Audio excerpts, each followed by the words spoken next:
Portal do José. Vamos lá. Olá, meu amigo e amiga. Muito obrigado por você estar aqui no nosso Portal do José. Hoje, para mais um encontro especial nessa semana em que, como você já sabe, eu vim participar do evento mundial do progressismo, que reuniu lideranças de todas as áreas para discutirmos as coisas que estão acontecendo no mundo e, sobretudo, para marcar o início de um movimento de resistência ao avanço da extrema-direita no mundo inteiro.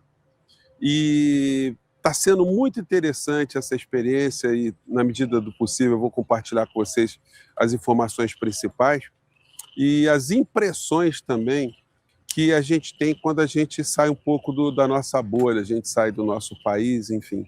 Já estou voltando para o Brasil depois de amanhã e hoje eu estou aqui, muitas pessoas perguntam, né? Depois de Barcelona, estou aqui em Valência, que é um dos principais centros universitários da Espanha.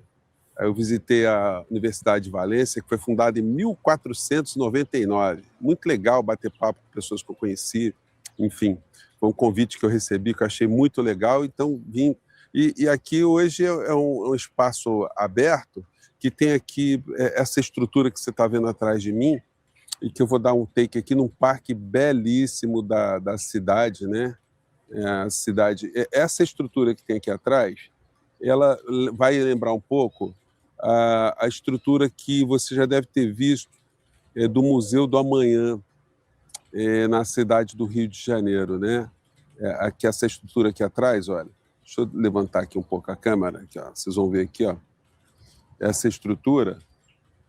E tem várias estruturas gigantescas aqui, né? Ali atrás tem outra estrutura também, olha.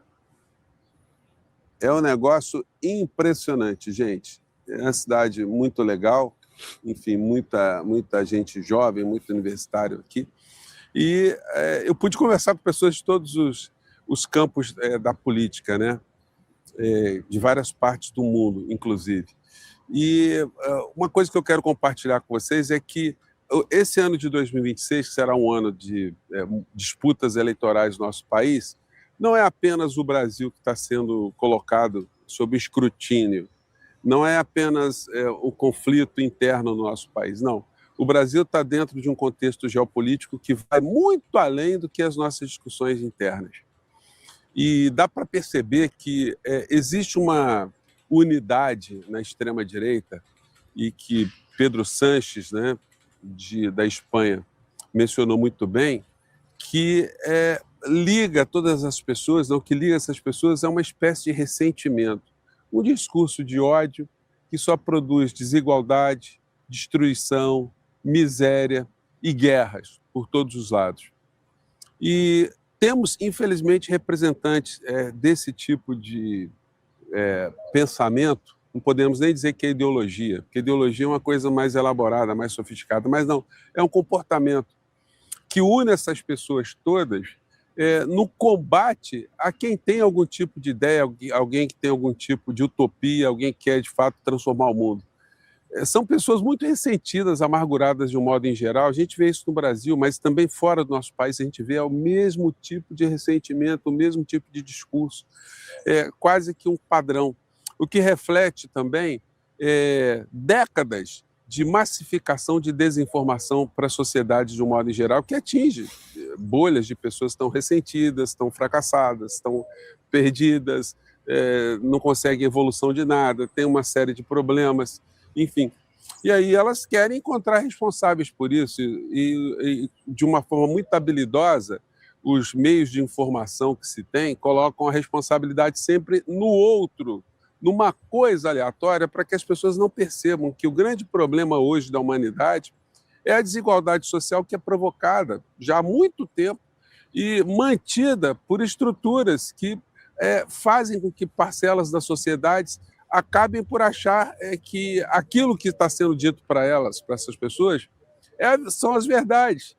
Que o problema é o comunismo, que o problema é o socialismo, que o problema é o imigrante, que o problema é o estrangeiro, enfim, que o problema, enfim, tá num outro campo, e não no campo da economia, no campo da distribuição de renda, no modelo econômico da sociedade. Então esse encontro está sendo muito interessante, terminou agora, que jogou essas questões todas para o debate mundial também. Agora, eu pergunto a você, uma coisa com esse nível de importância não ter tido nenhum tipo de cobertura da grande mídia no Brasil é uma coisa que chega a ser absurda do ponto de vista jornalístico, mas não é absurdo dentro da lógica de se manter uma sociedade alienada. Porque com tantos líderes progressistas reunidos nesse evento, era para se ter, olha, entrevistas, olha, por que está se reunindo? Gente, se reuniu a nata do progressismo, dos democratas do planeta inteiro. Isso era para ter, enfim, pelo menos uma abordagem, mas nada, nada, nada. Sobretudo porque o presidente do nosso país participou de vários painéis, falou coisas muito importantes. Só a mídia progressista é que deu ênfase ao que aconteceu nessa semana na Espanha, né? E dentro desse contexto todo, o que nós estamos vendo no Brasil? Porque eu estou acompanhando tudo, né? Enfim, tem uma coisa engraçada que eu queria compartilhar com vocês, que é o seguinte: quando você sai da sua área, do seu país, até dentro do Brasil mesmo, você vai perceber isso. Você vai ter o seu laptop, você vai ter os seus aplicativos ali. Quando você faz alguma consulta sobre algum nome, os principais veículos que vão te dar informação são veículos locais. Então, quando você está fora do Brasil, você coloca, por exemplo, Lula. Aparece tudo sobre Lula, mas no jornal espanhol, jornal francês, jornal inglês, enfim, aparece nos jornais daqui. Quando você vai para os Estados Unidos, a mesma coisa. São jornais de lá que você acaba recebendo informações, no México e por aí vai, né? Então, aqui é muito interessante que esse evento teve uma cobertura muito grande. No entanto, não teve cobertura nenhuma do Brasil. É como se eles quisessem apagar mesmo qualquer tipo de questionamento ao que a extrema-direita faz.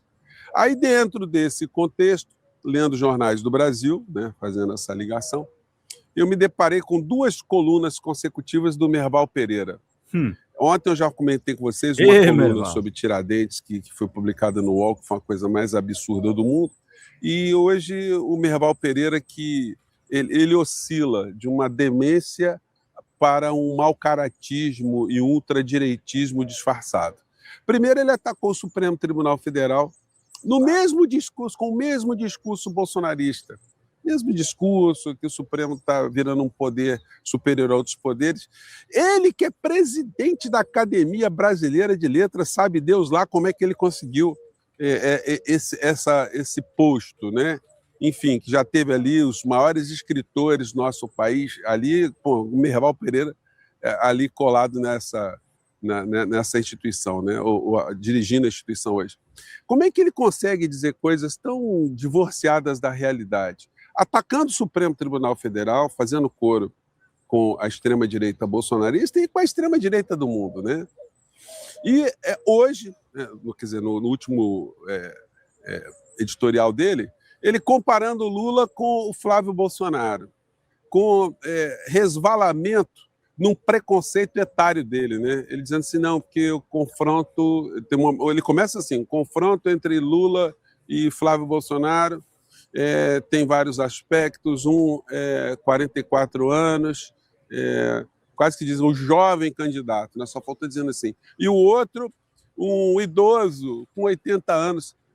Tá de sacanagem, Merval. O Merval tem 76 anos, vai fazer agora também, daqui a pouco ele está fazendo 80, né? Mas a cabeça do Merval Pereira está claudicando muito, né?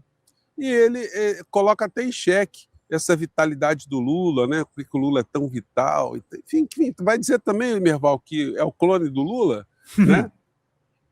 Aí faz falsas comparações, como ele pudesse esconder que o Flávio Bolsonaro representa o golpismo, representa a continuidade de um pensamento que afundou o nosso país numa ditadura.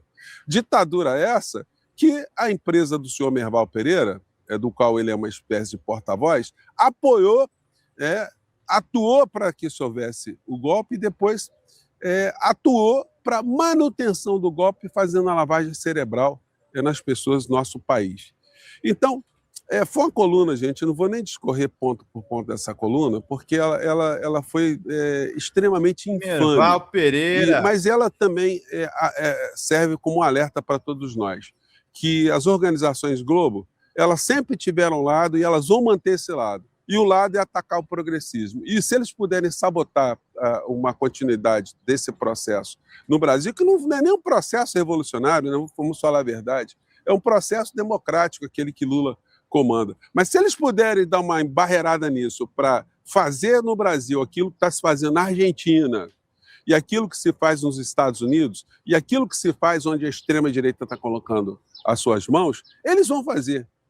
Eles vão trabalhar de uma forma subliminar para minar a candidatura de Lula. Agora, isso não deve ser surpresa para ninguém no campo do governo Lula e para nós da esquerda, para nós do campo progressista, do campo democrático. Porque essas empresas de comunicação, elas estão conectadas a tudo isso que tem de ruim no planeta.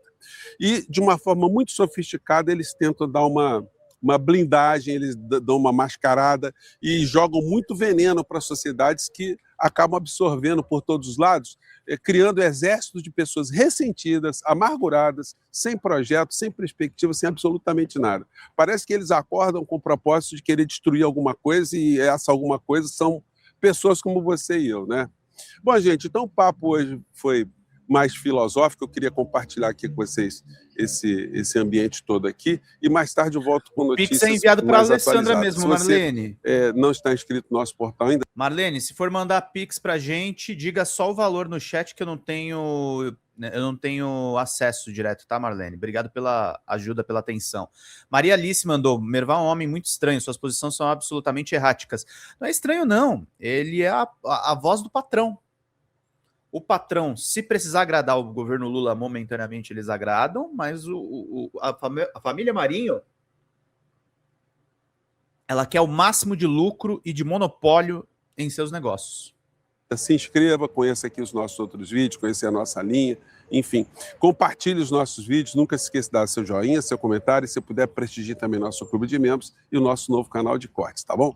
Você que é muito bem-vindo, muito bem-vinda, lembrando que eu sempre coloco no primeiro link aqui da nossa seção de comentários essas informações para você ingressar, tá? Então é isso aí, gente. Abaixa o ressentimento, abaixa a extrema-direita, viva o Brasil, viva a democracia e viva o progressismo. Eu fico por aqui, um grande abraço, tchau. Fala, galera da Folha TV, não se esquece de se inscrever aqui no nosso canal para assistir programas como Folha Notícias Manhã, Folha Notícias Noite, o nosso Folha Entrevista e o nosso Barzinho das Meninas. Muitas coisas bacanas a gente acompanha por aqui e a gente precisa muito, muito do apoio de vocês para nosso trabalho jornalístico, investigativo, de curadoria de conteúdo, com vocês ajudando no nosso Pix, folhademocrata@gmail.com, ou mandando superchats, valeu demais, e os recursos financeiros, tornando-se membro do nosso canal, no nosso curso de jornalismo básico, para você ficar muito bem informado a respeito de tudo. Queridos e queridas, muito obrigado pela presença de todos vocês. Vida longa e próspera. Cuidem-se, cuidem dos seus, e não esquece de se inscrever aqui na Folha TV. Até mais!